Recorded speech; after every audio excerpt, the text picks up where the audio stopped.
ओम शांति। आज 24 अगस्त 2023 के बाबा के अनमोल मधुर महावाक्य सुनेंगे।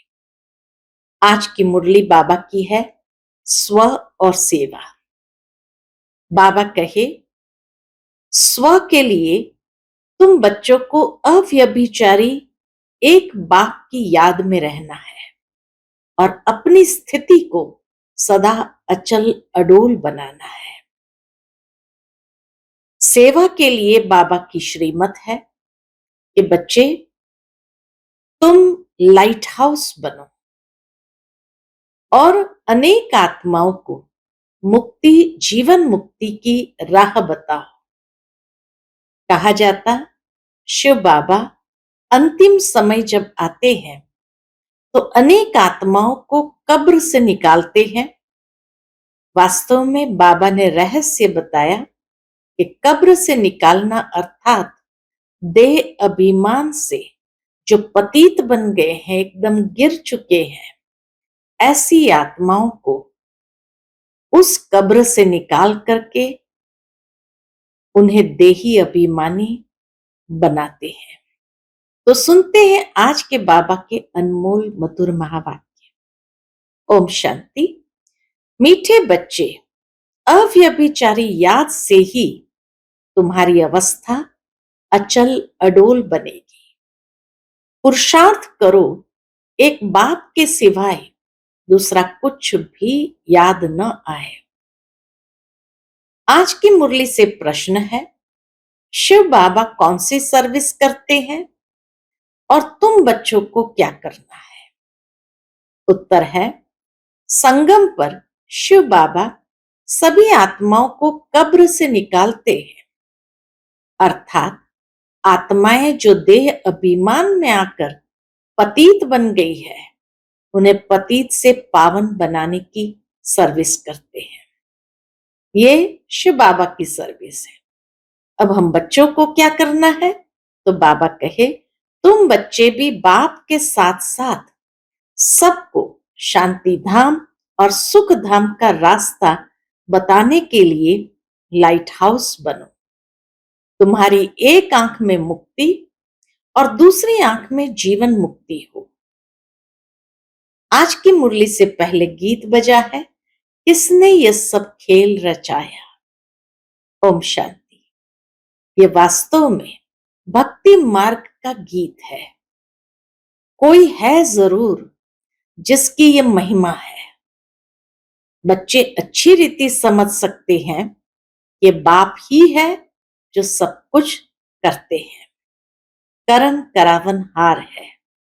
इसने ये सब खेल रचाया, तो बाप ही सब कुछ करते हैं। लेकिन कैसे करते हैं? करन करावन हार है। सिख लोग बहुत महिमा गाते हैं क्योंकि नया धर्म है और यह है बहुत पुराना धर्म। गाते हैं एक ओमकार। ओम का अर्थ भी बाबा ने बहुत अच्छी रीति समझाया है। वह तो बहुत लंबा चौड़ा अर्थ कर देते हैं। बाबा कहे, मैं कहता हूं, मैं परमात्मा परम धाम का रहने वाला हूं। मैं पुनर्जन्म में नहीं आता, तुम पुनर्जन्म में आते हो।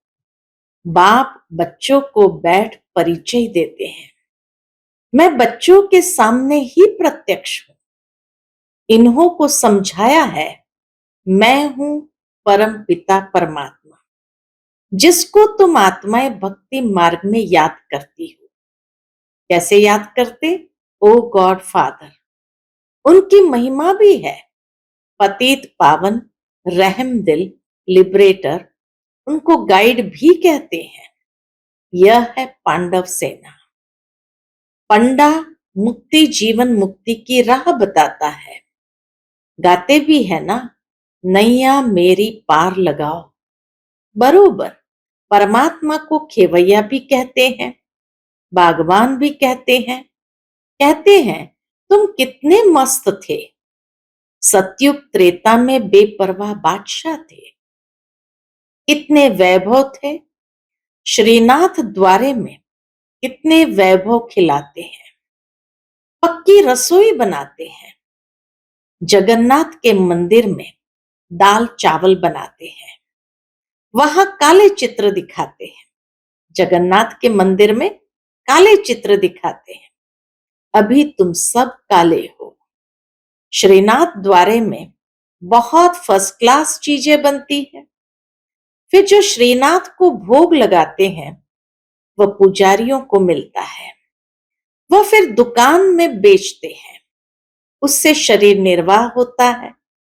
तुम बच्चे तो स्वर्ग के मालिक बनते हो, वहां जो वैभव तुम खाते हो वह दास दासियां भी खाती है। 36 प्रकार के वैभव बनते हैं, इतने तो खा नहीं सकेंगे तो फिर दास दासियां खाते हैं। परंतु इसमें खुश नहीं होना है, राजधानी तो सारी बननी है, तुम वहां बहुत मौज में रहेंगे। वर्ल्ड ऑलमाइटी अथॉरिटी का स्थापन किया हुआ स्वर्ग का राज्य भाग्य तुम बच्चों को मिलता है। कहते हैं ज्ञान, भक्ति, वैराग्य। अब वैराग्य दो प्रकार का होता है। सन्यासियों का है हद का वैराग्य, घर बार छोड़ जाकर जंगल में बैठते हैं, फिर वह गुप्त मदद करते हैं, भारत का बहुत फायदा करते हैं। जैसे विनाश के लिए कहा जाता है इनसे स्वर्ग के गेट खुलते हैं, वैसे यह भी पवित्रता की मदद करते हैं। बाबा कहे सन्यासियों ने भी भारत को थमाने की मदद किया है अपनी पवित्रता की शक्ति से, तो वैसे यह भी पवित्रता की मदद करते हैं, इसीलिए ड्रामा में उन्हों की महिमा है। बाप कहते हैं यह ज्ञान प्रायलोप हो जाता है तो उनका है हद का वैराग्य, तुम्हारा है बेहद का। तुम्हें बेहद का बाप वैराग्य दिलाते हैं। गृहस्थ व्यवहार में रहते सिर्फ बुद्धि से भूलना है, यह तो पुराना शरीर है, अब 84 जन्म पूरे हुए। देह सहित देह के सब धर्मों सर्व संबंधों को भूलना है, अपने को देही समझना है। वह तो कह देते कि आत्मा निर्लेप है, कुछ भी खाओ पियो, लेप छेप नहीं लगता। अनेक मत मतांतर है, कैसी रस्म रिवाज है, जिसने जो मत चलाई चल पड़ती है। बाबा कहे जिसने जो मत चलाई चल पड़ती है। जैसे यहाँ कोई आदि देव को महावीर कहते हैं, महावीर फिर हनुमान को भी कहते हैं। वास्तव में तुम सब महावीर महावीरनिया हो जो माया पर जीत पाते हो, श्रीमत पर पुरुषार्थ करते हो। तुमको अपनी अवस्था ऐसी रखनी है, कैसी? जैसे अंगद को रावण हिला नहीं सका। बाबा कहे ऐसी अचल अडोल अवस्था अपनी बनानी है, जैसे शास्त्रों में कहा गया कि अंगद को रावण हिला नहीं सका। तुम महावीरों को भी भल कितना भी माया का तूफान लगे परंतु हिलना नहीं है, कैसी भी बातें आए, लेकिन बाबा कहे संकल्पों से भी हिलना नहीं है। यह अवस्था अभी नहीं होगी, पिछाड़ी में ऐसी अवस्था होनी है। जैसे जैसे ज्ञान को धारण करते हुए परिपक्वता आती जाती है तो अंदर से मजबूत हो जाते हैं और ऐसी अवस्था होनी है। कितने भी विकल्पों के तूफान आए लेकिन अडोल रहना है, अव्यभिचारी याद रहे और किसकी याद न आए, इसमें मेहनत बहुत करनी है। पिछाड़ी में ही अचल अडोल बनेंगे। अचल घर यादगार है ना, उसके ऊपर गुरु शिखर है। अचल घर के ऊपर गुरु शिखर है। अभी तुम समझते हो ऊंचते ऊंच है शिव बाबा, वह है रचयिता।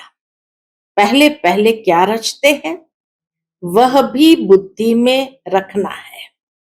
ऊंचते ऊंच है शिव बाबा, फिर है ब्रह्मा विष्णु शंकर सूक्ष्म वतनवासी। विष्णु को चार भुजाएं क्यों देते हैं? इससे ये प्रवृत्ति मार्ग सिद्ध होता है। विष्णु को चार भुजा देते हैं अर्थात प्रवृत्ति मार्ग का प्रतीक है। तुम्हारा है प्रवृत्ति मार्ग, ब्रह्मा द्वारा स्थापना कराते हैं। ब्राह्मण धर्म है ऊंचते ऊंच, देवताओं से भी तुम ऊंच हो क्योंकि तुम सर्विस करते हो। दैवी धर्म की स्थापना कर फिर तुम विश्व के मालिक बनते हो। ऊंचते ऊंच है एक बाप अथवा महिमा लायक एक ही शिव बाबा है, दूसरा न कोई। बर्थडे एक शिव बाबा का ही मुख्य है, बाकी तो कोई सर्विस नहीं करते। लक्ष्मी नारायण भी प्रारब्ध भोगते हैं। अभी तो सबकी कयामत का समय है। पहले पहले भक्ति भी शुरू होती है एक बाप की, वह है अव्यभिचारी भक्ति। अभी तो बिल्कुल व्यभिचारी बन गए हैं।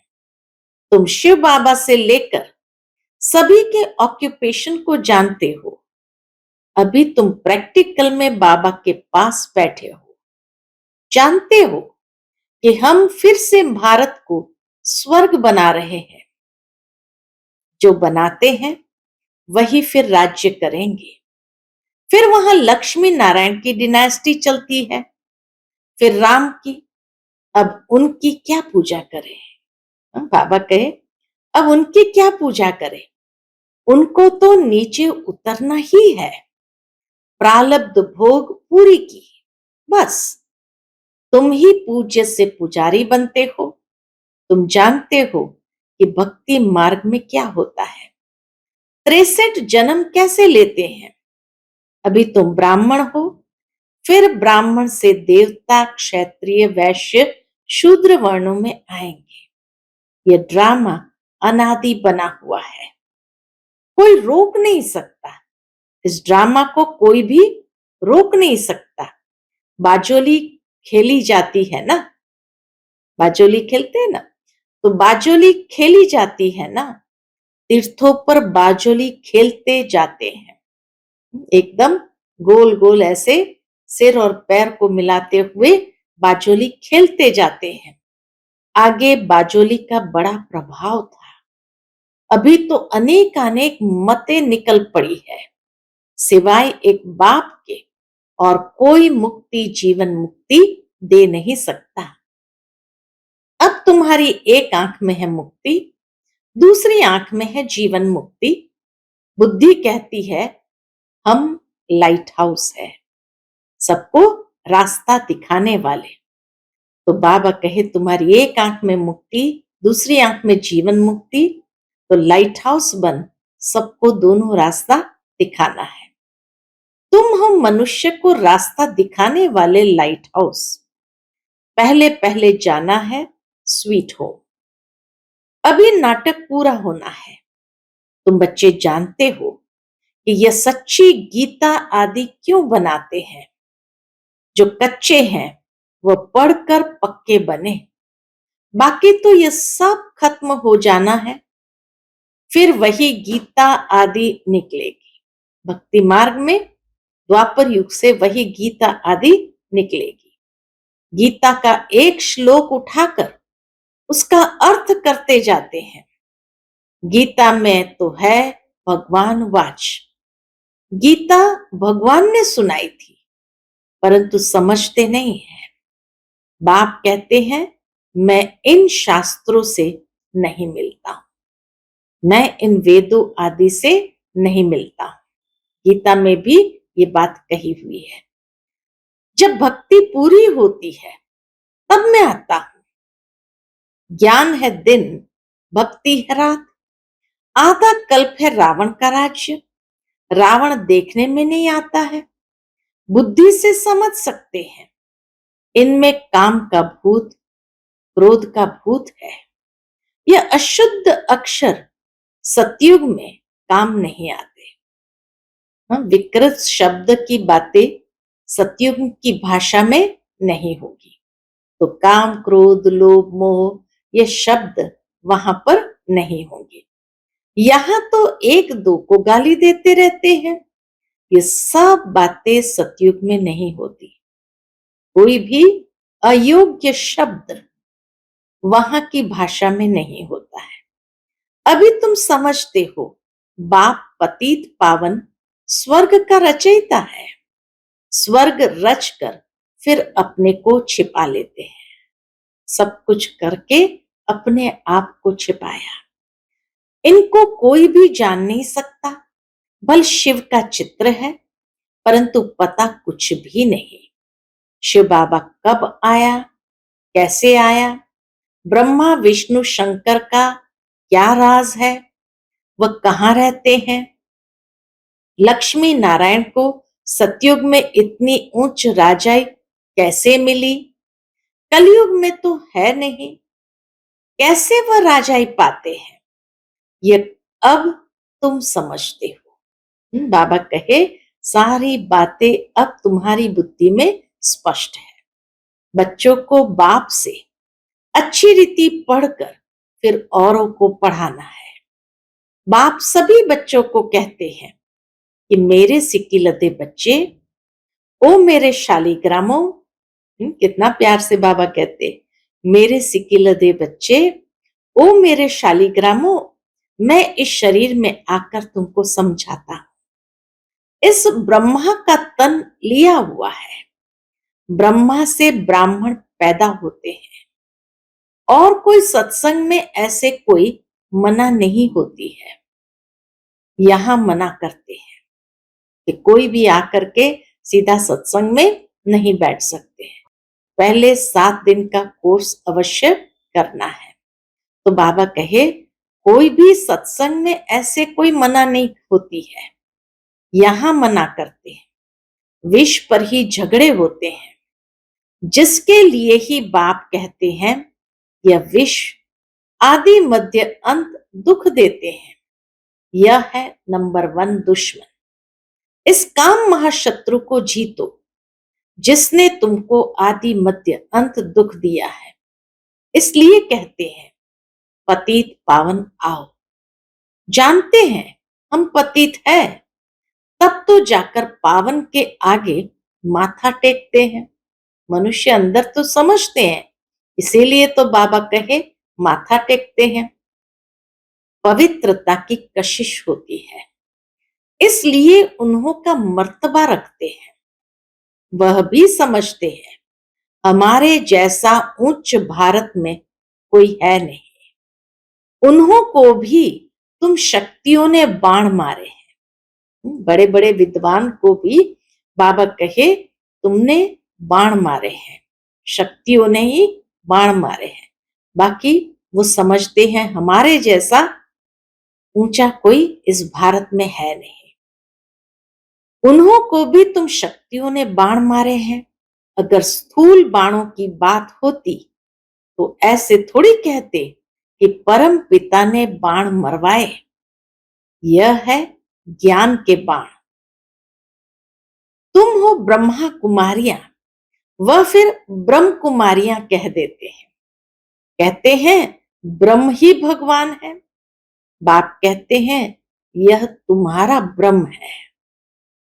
अब तुम्हारे पास सन्यासी लोग भी बहुत आते हैं। बड़े बड़े आदमी सन्यासियों के पास जाते हैं, बोलते हैं, महात्मा जी चलिए हम आपको भोजन खिलाएं। बड़े बड़े आत्माएं बाबा कहे आते हैं और महात्मा जी को कहते हैं, चलिए हम आपको भोजन खिलाएं। बहुत उन्हों की खातिरी करते हैं। पवित्रता की निशानी है ना। आजकल तो कई डाकू भी सन्यासी का वेश धारण कर लेते हैं। तुम तो बिल्कुल साफ हो और तुम हो भी राज ऋषि। अभी तुम ऊपर से नीचे तक समझ गए हो। जानते हो हम 100 देवता लक्ष्मी नारायण बन प्रारब्ध भोगते हैं। आधा कल्प बाद फिर जब और धर्म आते हैं तब लड़ाइयां आदि लगती है। यह भी सब ड्रामा में है। तो मूल वतन, सूक्ष्म वतन, स्थूल वतन, सृष्टि के आदि मध्य अंत को जानकर नॉलेजफुल बन गए हो। चक्र को भी जान लिया है। चक्रवर्ती राजा बनने के लिए भारत में डबल सिरताज राजा रानी ये लक्ष्मी नारायण ही थे। सिंगल ताज वाले उन्हों को नमन करते हैं। क्यों करते हैं? बाबा कहे पवित्रता की ताकत थी। सतयुग में वॉइसलेस संपूर्ण निर्विकारी थे। गाते भी है सर्व गुण संपन्न, संपूर्ण निर्विकारी, मर्यादा पुरुषोत्तम। ये क्यों गाते हैं? खुद पुजारी विकारी है। भारत पर ही सारा खेल है। पूज्य और पुजारीपन का खेल सारा भारत पर है। डबल सिरताज और सिंगल सिरताज, अभी तो नो ताज। तुम सारे सृष्टि चक्र को समझ गए हो। क्रिएटर, डायरेक्टर, मुख्य एक्टर कौन है तुम अभी जानते हो। फिर तुम देवता बन जाएंगे। माया की जो कीचड़ लगी है वह धोई जाती है। बाप कहते हैं मैं धोबी भी हूं, बड़े से बड़ा सुनार भी हूं। तुम्हारे जेवर को अभी भट्ठी में डालते हैं। बाबा आकर आत्मरूपी जेवर को भट्ठी में डालते हैं। तुम सच्चा जेवर बन जाएंगे। बाप बैरिस्टर भी है। तुमको 5 विकारों की जेल से छुड़ाते हैं, लिबरेट करते हैं। तुम रावण की जेल में हो। जेल से छुड़ाने लिए वकालत सिखाते हैं कि अपने को कैसे छुड़ाओ। बाप कहते हैं मैं अपना कार्य कर तुमको राज्य भाग्य दे, फिर मैं गुम हो जाऊंगा। बाबा छिप जाएंगे, गुम हो जाएंगे। तुम सुखी बन जाएंगे, तुम राजधानी ले लेंगे, फिर मैं वानप्रस्थ में बैठ जाऊंगा। अच्छा, सबसे भाग्यशाली कौन है? बाबा कहे अच्छा, सबसे भाग्यशाली कौन है? बाबा कहते हैं कि कन्याएं भाग्यशाली है। बाबा कहते मैं तो अपना फर्ज पालन करता हूं। तुम पतित दुखी हो, पुकारते हो, तो बाप का फर्ज है बच्चों को मुक्ति, जीवन मुक्ति देना। ऐसा मुक्तिदाता और कोई नहीं। बाकी टाइटल वह लोग बहुत रखवाते हैं, परंतु है बिल्कुल रॉन्ग। मनुष्य की बिल्कुल ही विनाश काले विपरीत बुद्धि है। तुम बच्चे बाबा बाबा कहते रहते हो। मनुष्य थोड़ी इस राज को समझेंगे कि क्यों ये बाबा बाबा कहते रहते हैं। वह समझेंगे शायद इस बाबा को याद करते हैं, ब्रह्मा बाबा को याद करते हैं। तुम बच्चे जानते हो कि अनेक बार बाबा ने हमको स्वर्ग का मालिक बनाया है। यह है ईश्वरीय जन्म। बाप कहते हैं सिर्फ एक मुझे याद करो, इसमें ही मेहनत है। अच्छा, मीठे मीठे सिकिलदे बच्चों प्रति माता पिता बाप दादा का याद प्यार और गुड मॉर्निंग। रूहानी बाप की रूहानी बच्चों को नमस्ते। हम सभी रूहानी बच्चों की रूहानी माता पिता बाप दादा को याद प्यार, गुड मॉर्निंग और नमस्ते नमस्ते। शुक्रिया बाबा, शुक्रिया। आज की मुरली से धारणा के लिए मुख्य सार है। पहली पॉइंट, बाप से अच्छी रीति पढ़कर औरों को पढ़ाना है। लाइट हाउस बन सबको मुक्ति, जीवन मुक्ति की राह दिखानी है। दूसरी पॉइंट, एक बाप की अव्यभिचारी याद से अपनी अवस्था एक रस अचल अडोल बनानी है, महावीर बनना है। आज का बाप दादा का वरदान हम सभी बच्चों के प्रति, अलौकिक रीति की लेन देन द्वारा सदा विशेषता संपन्न बनने वाले फ्राक दिल भव। अलौकिक रीति की लेन देन द्वारा सदा विशेषता संपन्न बनने वाले फ्राक दिल भव। जैसे किसी मेले में जाते हो तो पैसा देते और कोई चीज लेते हो, लेने से पहले देना होता है। तो इस रूहानी मेले में भी बाप से अथवा एक दो से कुछ न कुछ लेते हो, अर्थात स्वयं में धारण करते हो।